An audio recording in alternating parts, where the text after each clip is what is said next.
스캐폴딩 이론이라는 것이 있습니다. 이것은 러시아 교육심리학자 비곱스키의 이론입니다.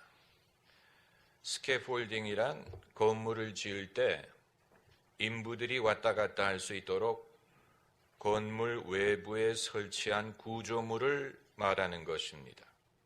우리말로는 비계라고 하는데 건물이 지어질수록 스캐폴딩이 줄어들다가 건물이 완성되면 없어집니다. 마찬가지로 교육을 할 때도 학생의 배움이 커질수록 선생의 역할이 줄어든다. 이것이 이제 스캐폴딩의 이론입니다. 제자 훈련이란 그런 것입니다. 스승이 영원히 스승의 역할을 하는 게 아니고 제자의 배움이 커질수록 스승의 역할이 작아지는 것, 그것이 진짜 제자 훈련입니다. 예수님은 제자 훈련의 대가셨습니다. 예수님의 가르침은 많은 질문을 유발시켰습니다. 성경을 보면 많은 사람들이 예수님께 질문한 것을 볼 수 있습니다. 그 말은 그들이 무언가를 생각하고 무언가를 배워간다는 뜻입니다. 우리 문화에서는 질문하는 것을 언제부턴가 무례함이라고 여기고 튀는 것이라고 생각하고 누가 질문을 해도 질문을 하지 않는 것뿐만이 아니고 뭐를 물어봐야 될지 모르는 것이 우리의 문화가 돼가고 있습니다. 수년 전에 오바마 대통령이 한국에 와서 G20에 참여하기 위해 온 그 자리에서 기자들을 앞에 두고 한국 기자들에게 질문할 기회를 주겠다고 했습니다. 한국이 G20을 주최했기 때문에 한국의 기자들에게 질문할 기회를 주겠다라고 했는데 그 자리에 몇 명의 기자들이 와 있었는지는 알지 못하겠지만 아무도 질문하지 않았어요. 오죽하면 오바마가 두세 번 말했습니다. 질문할 사람 얘기하라고. 그랬더니 보다 못해서 중국 사람이 손을 들었어요. 내가 동양 사람을 대표해서 질문하겠다. 그랬더니 오바마가 한국 사람에게 기회를 주겠다 그랬는데 결코 어느 한국 기자도 질문하지 않았습니다. 아주 창피하지만 우리가 기억해야 될 사건이에요. 오늘날 대학을 가면 교수들이 민망해서 미치려고 합니다. 왜냐하면 학생들이 질문을 하지 않고 질문하는 것을 불편하게 생각하고 교수가 말하는 것을 농담까지 받아 적습니다. 그래야 시험을 잘 본다고 생각하기 때문에 교수가 농담을 하면 웃어야 되잖아요. 그런데 웃는 게 아니고 농담까지도 받아 적는 것을 미덕으로 여기고 그런 학생들이 성적이 좋다는 사실이 문제가 있는 것입니다. 그러나 예수님은 많은 질문을 유발하셨고 그 질문에 일일이 대답하셨습니다. 우리가 알고 있는 예수님의 많은 비유들은 질문에 대한 대답의 일환으로 하신 말씀입니다. 누가 나의 이웃입니까? 라는 질문에 선한 사마리아인 비유를 말씀하신 것이고 또 죄인들이 예수님을 사랑하는 것에 대하여 죄인들이 모이는 것에 대하여 사람들이 비판할 때 예수께서 이 사함을 많이 받은 더 많은 빚을 탕감받은 사람이 더 사랑한다.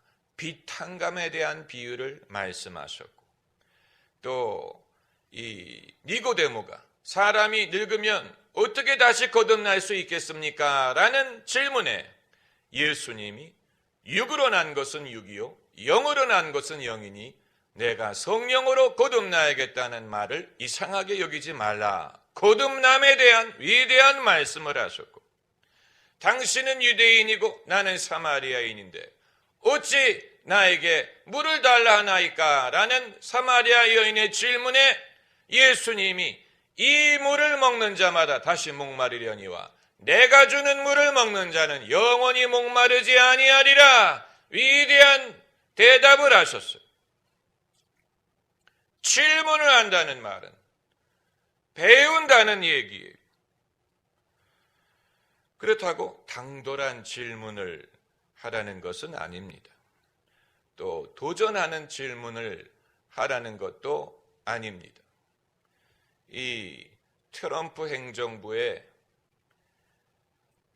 이 백악관에서 근무하는 가장 젊은 직원 중에 한 사람이 캘리포니아에서 출생한 젊은이인데, 그 젊은이가 이 캘리포니아의 가장 자유주의적인 리버럴한 동네에서 학교를 다니고 대학을 다니다 보니까 자신의 정치적인 의견과 소신을 변론하고 자신의 의견을 그 반대하는 사람들 앞에서 발표하는 것이 달인이 돼가지고, 그래가지고 30 몇 세의 젊은 나이에 백악관의 스태프로 채용이 됐습니다.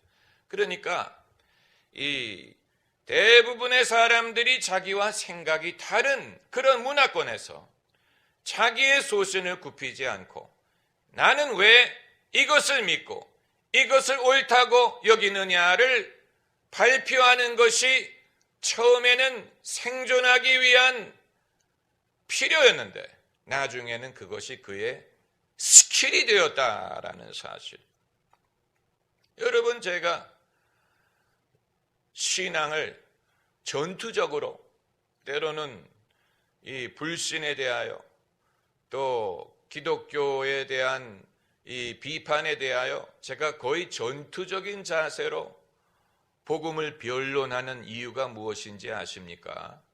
저도 젊었을 때 비기독교인들 문화 속에서 살면서 그들의 불신, 기독교에 대한 비난, 성경에 대한 비난, 그것을 밥 먹듯이 들으면서 그 가운데서 저의 신앙을 변론하는 것이 습관이 됐기 때문에, 몸에 뱄기 때문에 그런 것입니다. 그래서 교수에게 질문을 할 때든 학생들과 토론을 할 때든 늘 성경적인 입장에서, 신앙적인 입장에서 저의 소신을 변론하다 보니까 이 적대적인 비판적인 분위기에서 신앙을 말하는 것이 몸에 배고, 그것이 저의 신앙과 또 설교와 목회에 상당한 영향을 주었습니다. 저의 점잖은 외모만으로는 판단할 수 없습니다. 눈으로 보는 것으로 판단하면 안 됩니다. 제가 점잖아 보인다고 실제로 점잖은 사람이 아니에요. 외모에 미혹되지 마세요. 제가 점잖게 말하고 소위 지적으로 보인다고 목회를 그렇게 하리라고 오해하는 분들이 많이 계신데, 그것은 사람을 외모로 취하는 것이고, 그것을 보지 말고 제 중심에서 우러나오는 영적인 물기를 느끼셔야 됩니다. 그것은 영적으로만 분별할 수 있는 것입니다. 신령한 것은 신령한 것으로 분별하느니라. 저는 왜 사람들이 겉으로 드러나는 모습만을 보고 거기에 좌우되는지 도대체 알 수가 없습니다. 이 성령이 역사하신다는 것을 믿는다면, 성령이 움직이는, 성령이 제공하는 동력, 성령이 제공하는 에너지, 성령이 제공하는 느낌을 적어도 느낄 수 있어야 되지 않습니까? 그렇기 때문에 설교는 귀로 듣는 게 아니고 가슴으로 듣는 것입니다. 머리로 듣는 것이 아니고 마음으로 듣는 것입니다. 듣고 이해하는 것이 아니고 듣고 느끼는 것입니다. 느끼는 것이 있어야 돼요. 머리로 이해하는 데서 끝나면 안 되고 느낌, 뭔지 모르지만 영적인 에너지, 물결처럼 흘러오는 영적인 에너지, 그것을 느낄 수 있어야 되고 그것을 추구해야 됩니다. 거기에서 감동이 오고 거기에서 힘이 생깁니다. 영적인 힘. 하나님의 나라는 말에 있지 않고 능력이 있다라고 했는데 2000년 전에 사도 바울이 한 말이지만 2000년 동안 기독교인들은 여전히 그게 무엇을 뜻하는 것일까에 궁금해합니다. 예수님의 재림이 2000년이나 지연됐다는 것은 결코 이상한 것이 아니고 무리가 아닙니다. 왜냐하면 2000년이라는 세월은 예수님의 진리를 인류가 소화하는데 충분한 시간이 되지 못했어요. 아직 우리는 예수님의 가르침을 제대로 이해하지도 못하고 당연히 실천하지도 못합니다. 개인적인 차원에서도 그렇고 교회의 차원에서도 그렇고 역사적인 차원에서도 그렇습니다. 예수님의 가르침을 아직 어떤 문화도 제대로 실천하지 못하고 예수님이 말씀하신 사랑이든 이웃에 대한 섬김이든 인간에 대한 이 애정이든 이런 것을 실천할 준비가 되어 있는 문명을 아직 우리는 만들지 못했습니다. 그렇다고 예수께서 당신의 가르침이 이 땅에서 온전히 다 실천되기를 기대하셨다고 우리가 말할 수 있는 것은 아니지만 그러나 그 영적인 진리를 2000년이란 세월은 부족한 세월이었다는 얘기입니다. 아직 교회가 어떤 교회가 되어야 하느냐? 세상의 교회가 어떤 전략으로 기독교를 전해야 되느냐? 우리는 유럽이 우리보다 먼저 예수님을 믿고 벌써 1500년 전에 복음화됐어요. 1700년이죠. 이 아구스투스 대제가 기독교를 합법화한 것이 313년인가요? 그러니까 1700년 전에 이미 복음화가 됐는데 그러나 기독교를 등에 업은 유럽 문명이 20세기에 무엇을 했습니까? 자기들끼리 전쟁을 2번이나 했어요. 1차 세계대전, 2차 세계대전 전부 다 기독교 국가에 의한 전쟁이었어요. 기독교 국가들에 대한 전쟁이었어요. 영국, 프랑스, 독일, 이탈리아, 러시아 다 기독교 문명이요. 기독교 국가였는데 1700년의 기독교 전통을 이어받은 나라들이 2번이나 세계대전을 일으켜서 수천만 명이 죽었습니다. 그러니까 그렇게 오랫동안 신앙의 전통을 가졌으면 달라지리라고 생각했는데 우리가 기대했던 것처럼 달라지지 않은 것입니다. 정치적인 현실, 인간의 이기적인 현실 앞에서 그들의 수천 년 된 신앙은 명목에 불과했고 결국은 인간이 야수처럼 변하고 짐승처럼 변하고 무서운 이면을 보여줬다는 사실은 예수님의 진리를 인간이 제대로 깨닫고 실천하는 것이 얼마나 어려운가 하는 것을 보여줍니다. 이게 그냥 무슨 당신의 종교가 뭡니까? 우리요? 기독교요? 이런 식으로 인구 통계하는 식으로 말할 수 있는 것이 아니라는 얘기예요. 내 주를 가까이 하게 하면 십자가 짐 같은 고생이나 왜 예수께서 생명을 얻는 이가 적으니까? 라는 질문에 좁은 문으로 들어가라 라고 하시면서 멸망으로 향하는 문은 넓고 행하는 자가 많다. 그러나 생명으로 가는 문은 좁고 협착하여 찾는 이가 적으니라. 적다는 말씀을 하셨어요. 적다. 그 말은 천국 가는 사람이 적다는 뜻인지 아니면 그만큼 어렵다는 말씀을 하신 것인지 우리는 알 수 없습니다. 예수님이 항상 적다라고만 말씀하신 게 아니에요. 인자가 온 것은 섬김을 받으려 함이 아니요 도리어 섬기려 하고 자기 목숨을 많은 사람의 대속물로 주기 위하여 왔느니라 말씀하실 때는 많은이란 말씀을 하셨어요. 많은 사람의 대속물. 그렇기 때문에 과연 구원받는 사람이 많을 것인지 적을 것인지 그건 주님만이 아십니다. 다만 우리가 전도할 때에는 더 많은 사람이 믿을 줄을 믿고 전도를 해야 되지만 그러나 이 믿음을 우리가 어떻게 실천하느냐, 얼마나 이것이 어렵느냐를 생각할 때는 정말로 생명에 들어가는 자가 적다는 사실을 염두에 두어야 이해가 되고, 여러분 예수님이 3년 반 사역을 하신 후에 한탄하셨다는 사실을 아십니까? 한탄하셨어요. 예, 한탄하셨어요.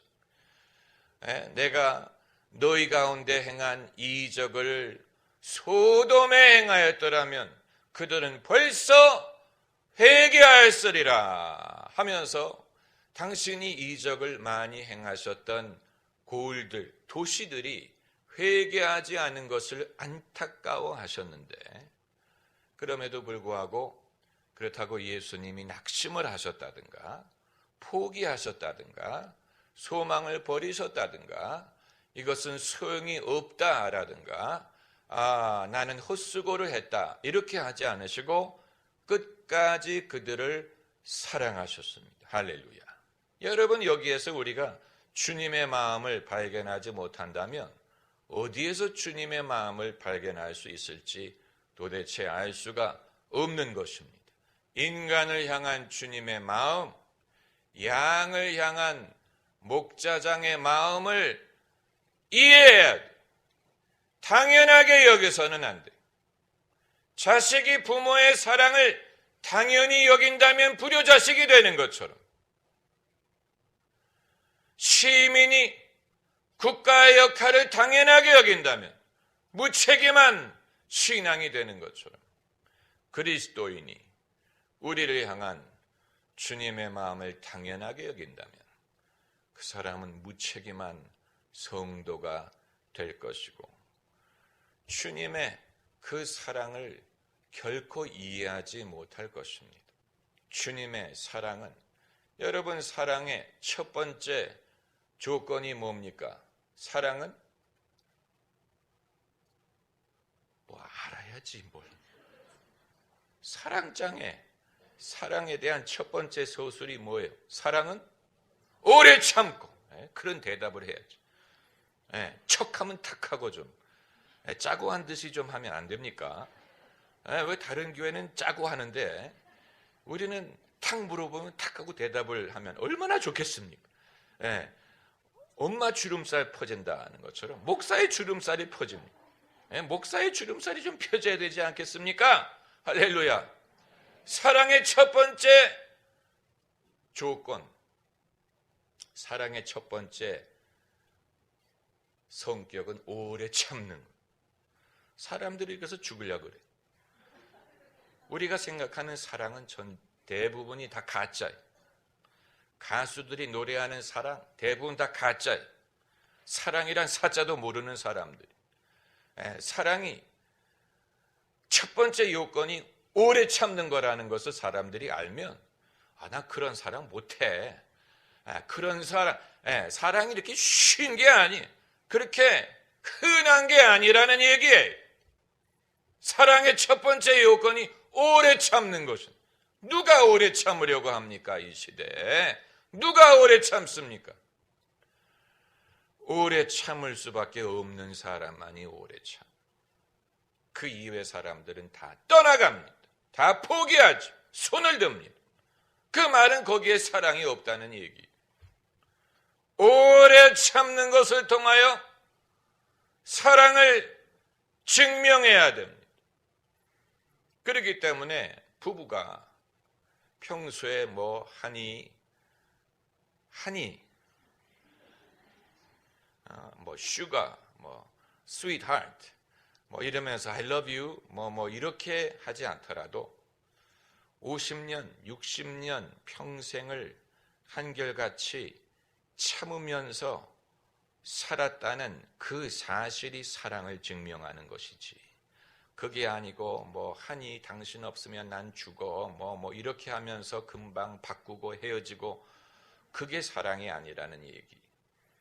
그러니까 여러분이 좀 스스로 깨우쳐야 됩니다. 내가 내 남편을 상당히 사랑했었구나. 그동안에 내가 나는 몰랐는데 그게 사랑이었구나 하고 좀 스스로 깨우치시기 바랍니다. 또 배우자가 여러분에게 베푸신 것이 나는 몰랐는데 그게 사랑이었구나.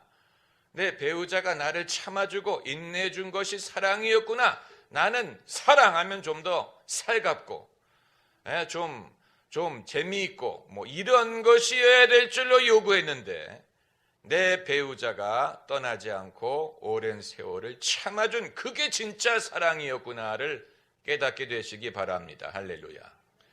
좀 깨닫고 배우세요. 불평만 하지 말고 표면적으로 판단하지 마세요. 표면적으로 판단하지 마세요. 인간은 서로 그렇게 다르지 않습니다. 그렇게 다른 게 아니에요. 세상에 모든 형제들이 동일한 고난을 당하는 줄을 알미니라. 세상에 미국이든 영국이든 브라질이든 러시아든 티화나든 보츠와나든 사람들이 그렇게 입장이 다른 게 아니에요. 세상의 모든 형제들이 동일한 고난을 당하는 줄을 알미니라. 더 예수 믿기 더 쉬운 사람들이 있지 않을까? 예수 믿기에 더 쉬운 정서를 가진 사람들이 있지 않을까? 예수 믿기에 더 쉬운 성격을 소유한 사람들이 있지 않을까? 예수 믿기에 더 쉬운 그런 문화권이 있지 않을까? 천만의 말씀. 천만의 말씀. 그건 오해. 만약에 신앙을 갖기에 더 좋은 시대와 문화가 있다면 왜 예수께서 너희는 이렇게 기도하라 하시면서 우리를 시험에 들게 하지 마옵시고 다만 악에서 구하옵소서라고 기도하라고 가르치셨겠습니까? 그건 그만큼 시험이 될 만한 일들이 모든 시대와 모든 곳에 있기 때문에 그런 것입니다. 2000년 전에 당신의 제자들에게 하신 말씀, 예수님을 모시고 다니고 예수님과 가까이 있는 제자들에게도 너희가 시험에 들지 않도록 깨어서 기도하라고 말씀하셨어요. 아니 예수님이 바로 옆에 계시는데 어떻게 시험에 든다는 얘기. 그러나 시험은 그런 데서 오는 게 좌우되는 게 아니에요. 예수님이 눈에 보인다고 시험이 없는 게 아니에요. 지리적으로 예수님이 가까이 계신다고 시험이 없는 게 아니에요. 반대로 우리 눈에 예수님이 안 보인다고 더 시험이 많은 게 아니에요. 지리적으로 예수님이 멀리 있는 것 같다고 시험이 더 많은 게 아니에요. 결국 이 모든 것은 영적인 것이고 인간의 영적인 이 현상이기 때문에 육신적인 지리적으로 가까우냐, 눈에 보이느냐, 교회가 많으냐, 적으냐, 교회가 가까우냐, 예수 믿는 사람이 주변에 많으냐, 적으냐, 신앙에 대해서 우호적이냐, 적대적이냐, 이런 데에 좌우되는 것이 아니에요. 우리가 그 사실을 알아야 됩니다. 네. 하나님이 아담과 하와와 같이 계시는 에덴 동산에도 뱀이 시험할 수 있었다면 말 다 했지. 말 다 했지. 에덴 동산에도 뱀이 하와에게 말을 걸 가능성이 있었다면 우리는 우리의 환경을 탓할 수 없습니다.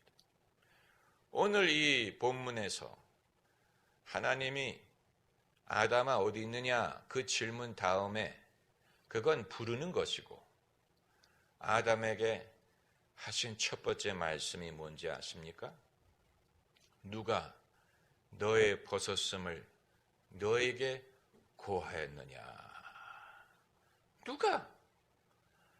아담과 하와가 벗지 않아서가 아니 벗었어요. 그러나 하나님은 그걸 문제시하지 않았어요. 그런데 뱀이 그것을 문제시했어요. 그래서 우리는 선악과가 그들을 벗게 했다는 것을 깨닫게 한 것으로만 해석을 했는데 그러나 하나님은 무엇이 너희가 벗었음을 고하였느냐라고 묻지 않으시고 누가? 라고 물으셨어요. 누가? 결국은 그들이 벗었음을 고한 자는 뱀이에요. 뱀은 우리의 약점을 고합니다. 거짓말은 아니에요. 진짜예요. 벗었기 때문에 벗었다고 하는 거예요. 그러나 뱀이 약점을 우리에게 고하는 목적은 우리가 수치심을 느끼고 두려워하고 하나님으로부터 숨게 하기 위한 것입니다. 마찬가지로 누가 우리를 참소하느냐? 하나님이 참소하지 않습니다. 예수님이 참소하지 않습니다. 뱀이 우리를 참소합니다. 참소한다는 말은 죄를 지적한다는 말이에요. 제가 초등학교 6학년이었을 때 우리 반의 한 친구가 저에게 너는 공부는 잘하는데 단점이 많다 그랬어요. 그 단점 중에 하나가 저의 웃는 스타일이라 그랬어요. 웃을 때는 바보 같다 그랬어요. 그래서 너의 단점이 많기 때문에 내가 적어서 주겠다 그랬어요. 저는 그때 그 충격과 아픔을 아직도 잊지 못합니다. 사람에게 그의 단점을 고함으로 그를 변화시킬 수 없다는 사실을 그때 뼈저리게 깨달았어요. 여러분, 사람의 단점을 지적하는 것은 누구든지 할 수 있지요. 그러나 그것이 그 사람을 변화시키지 않습니다. 그 대신 낙심시킵니다. 그의 영혼을 죽입니다. 돌을 던지는 것이 사람을 죽이는 것뿐만이 아니고 정죄하는 것이 그 사람을 죽입니다. 그 사람의 영혼을 죽입니다. 그렇기 때문에 하나님이 선악을 알게 하는 나무의 열매를 먹는 날에는 너희가 정령 죽으리라 말씀하십니다. 이 사건을 너무 심리적으로 해석하는 것 아닙니까? 아니, 아담에게 일어난 일은 우리 모두에게 일어날 수 있다는 것을 말씀드리는 것입니다. 아담이란 말은 인간이란 뜻입니다. 아담에게 일어난 것뿐만이 아니고 모든 사람에게 일어날 수 있습니다. 누가 우리의 벗었음을 우리에게 고하느냐? 뱀이 하는 것. 누가 우리를 참소하느냐? 뱀이 하는 것. 하나님은 우리를 정죄하지 않습니다. 그럼 어떻게 회개합니까? 그건 별개의 주제. 하나님이 회개하게 하실 때는 후회가 아니고 하나님의 사랑을 믿고 용서하심을 믿고 깊이 뉘우치는 것이지 하나님이 참소하고 너 어이 부끄러워. 너 이 죄인. 뱀이 아담의 벗었음을 고함으로 아담이 어떻게 했습니까? 하나님으로부터 멀어졌죠. 숨었죠. 예, 그게 뱀이 하는 일입니다. 그러니까 누가 너에게 너의 벗었음을 고하였느냐? 다시 말하면 하나님은 아담이 하나님의 말씀을 듣고 하나님에게 배우기를 원하셨는데 아담은 엉뚱한 사람의 말을 들었다는 얘기.